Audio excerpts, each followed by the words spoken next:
¿Quién soy yo? Soy quien no se limita. Soy la que parte y comparte. Soy un artista circense contemporáneo. Soy el que vuela. Soy la que investiga.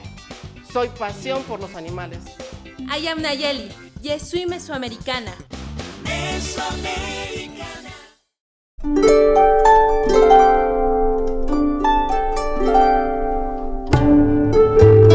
Agradezco mucho la llamada de Miley Sauri, de Mayra Uribe, Karen Hernández, y vamos a continuar.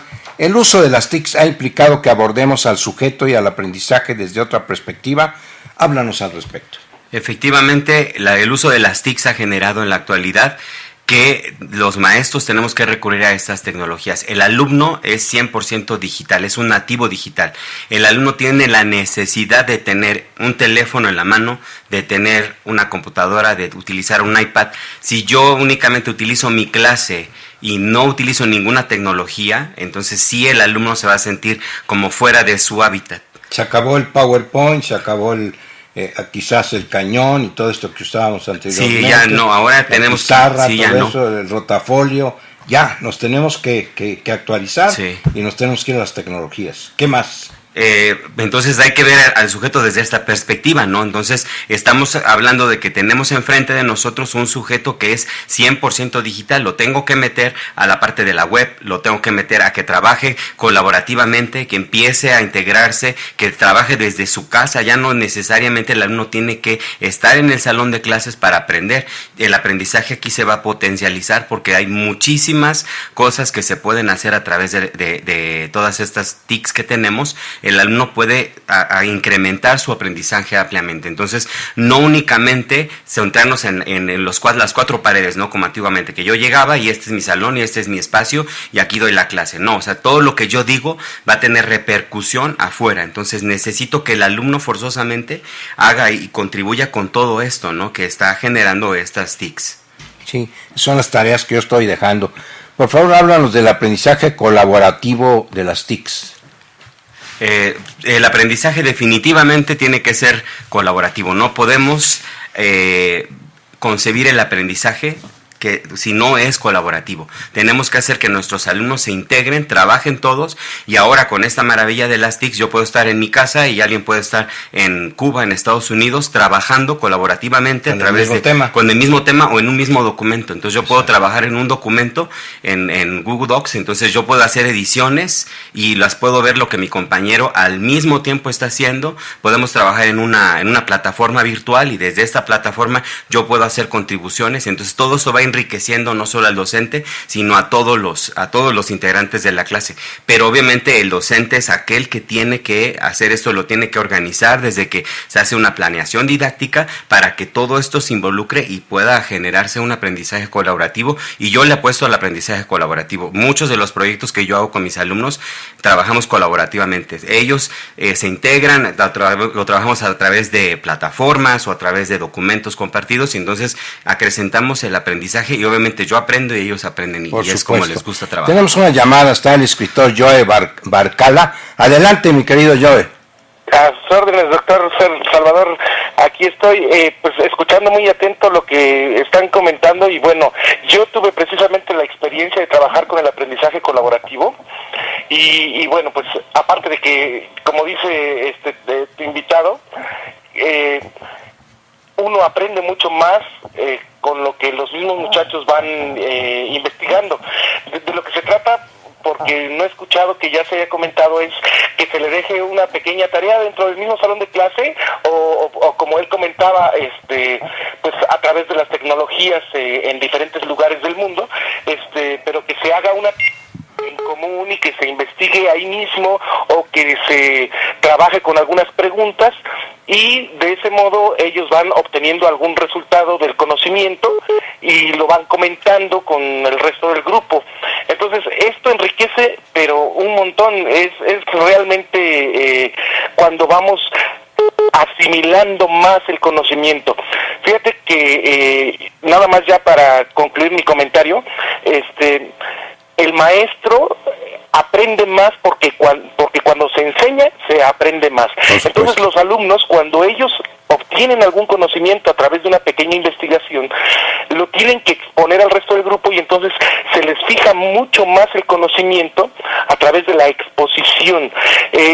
Si nada más estamos sentados escuchando la clase, retenemos el 5, el 10%. Si nos involucramos, si participamos y si explicamos las cosas, retenemos hasta el 85% de la información. Es por eso que pues haciendo que el alumno haga su papel como de maestro, es cuando aprende mucho más, y pues les agradezco mucho la oportunidad de participar con ustedes en el programa. Al contrario, yo te agradezco, Joe, y un abrazo por allá, y muchísimas gracias por estar con nosotros. Un saludo a todos. Pues, yo comentaba sobre la clase, les dejo tarea y les digo, a ver, no es copiar y pegar. Me lo traen manuscrito, mínimo una cuartilla sobre tal tema, ¿sí? Y entonces les digo, y no se vale que me traigan la misma información, ¿verdad? Porque ese es otro problema. El copiar y pegar tampoco los hace leer. Sí. Entonces tenemos que enseñarles que las TIC sirven para bajar la información, pero que a la hora que ellos hacen el resumen de lo que leyeron, se les va a quedar más grabado y entonces tenemos la oportunidad de ver que realmente están leyendo aquello, ¿no? Entonces, maestros, yo creo que no solamente es hacerlos que se metan a determinada plataforma para sacar la información, sino que además lo escriban, que hagan resúmenes al respecto y que sea manuscrito, porque el copiar y pegar desgraciadamente hace que los chicos no lean. ¿Pero qué opinas al respecto? Sí, definitivamente tenemos un grave problema en la parte de la escritura. Los alumnos, como bien lo refiere, no están acostumbrados a esta parte de escribir, ¿no? Sí es una tarea muy complicada, pero bueno, esto se hace obviamente poco a poco, ¿no? En la Universidad Mesoamericana donde yo trabajo, efectivamente a mis alumnos de lenguas, leemos un capítulo y me tienen que traer un reporte vía electrónica. Y al principio sí son muchas faltas de ortografía, de coherencia, cohesión, les cuesta mucho trabajo. Pero he logrado que ahora me manden ensayos o resúmenes, análisis de muy buena calidad. Tengo alumnas en lengua, sobre todo de muy buena calidad, pero que prácticamente cada semana tienen que hacer un reporte. Cada semana es un hábito, el escribir también es un hábito como la lectura, porque a veces no concebimos que la lectura y la escritura vienen de la mano, son hermanas gemelas, no me puedo dedicar nada más a leer, sino forzosamente tengo que hacer la parte de la escritura para poderlas complementar. Antiguamente le llamábamos acordeones, ¿no? Sí. Hacíamos el resumen en tarjetitas, teníamos el acordeón, pero era una cosa maravillosa, pero ahora ni eso hacen los chicos. Pero sí tenemos que enseñarlos, no hay otra, ¿no? Y bueno, ¿qué tal? Dice, ¿cómo aseguramos de la fiabilidad de la información compartida a través de Internet? ¿Y de qué otros desafíos educativos nos puedes hablar? Sí, esa es una muy buena pregunta, ¿no? ¿Cómo trabajar la fiabilidad? Porque ahora, antiguamente era difícil el acceso a la información, no teníamos a la mano un libro, teníamos que ir a la biblioteca, teníamos que ir con el vecino que te prestara la enciclopedia. En la actualidad no, estamos a un clic, ¿no? Pero eso nos ha generado que el alumno crea que todo lo que está en Internet es correcto. Es correcto. Es la ley. Es la ley. Cierto. Y eso es una gran mentira. No todo lo que está en la web es real. Entonces, yo les voy a dar 3 tips que necesitamos forzosamente, tanto alumnos como docentes, para que realmente la información que nosotros sacamos sea una información confiable. Número 1, debe de tener un autor. Claro. ¿Quién lo escribe? Si yo no estoy seguro de quién lo escribe, entonces no es una fuente confiable, entonces no la puedo utilizar. Ni siquiera sería digno de leerlo. O sea, primero debe de ser el autor. Número 2, debe de tener una fecha de vigencia. Uh-huh. Si no tiene una fecha de actualización, entonces tampoco puedo tomarlo como cierto ni puedo confiar, porque entonces ¿cómo puedo determinar que esa información que está ahí en la web es real, ¿no? Y es cuando la publicaron, hace 10 años, hace 5 años. Entonces necesito forzosamente la parte de la caducidad, ¿no? ¿Cuándo fue la última actualización? Y una tercera, y también, no más importante, la tercera sería ver qué tanto ese autor o esa referencia se ha citado en otros lugares. Nosotros podemos hablar de, no sé, Vygotsky o Piaget, existen las referencias en muchísimos libros. Entonces, eso me puede asegurar que, como ha sido referenciado muchas veces, es confiable la información. Pero si no tiene un autor, no está referenciado en otro lado y no tiene una fecha, entonces ni siquiera lo podría leer, porque eso no me va a asegurar. Perdemos el tiempo. Sí, pierdo el tiempo. Claro. Mira, tenemos otra llamada, Israel Galicia, especialista en personas con discapacidad. Adelante, Israel, te escuchamos. Doctor, buenas tardes. Muchas gracias primero por aceptar mi llamada y pues una pregunta al invitado. Mira, realmente nosotros nos hemos encontrado con las TICs que pues han ido avanzando mucho, ¿no? Pero en cuestión de accesibilidad a personas con discapacidad visual, algunas se quedan limitadas, ¿no? Nosotros hacíamos la propuesta de que en lugar de tener tantas imágenes tuvieran más contenido en texto para que pudiera ser accesible, ¿no? Digo, ya por ejemplo, los teléfonos de diferentes marcas ya traen alguna aplicación que ya son parlantes, ya les puedes dictar y todas esas cuestiones, ¿no? Sí. Entonces, digo, mi pregunta va dirigida en que si ha tenido contacto con personas con discapacidad en relación a este tema y que, bueno, ¿qué tal considera en los avances que se han dado y si cree que algún día, por ejemplo, alguna persona con discapacidad visual pueda diseñar alguna página web? Sería interesante, Marco, a ver qué opinas al respecto. Sí, muy buena pregunta. Definitivamente creo que hay mucha área de trabajo en las TICs para personas con discapacidad. Sí, no todo está solucionado, hay muchas cosas que se tienen que hacer y pues esto urge, ¿no? Como lo dices, sí, o sea, desgraciadamente mucho de las TICs son visuales.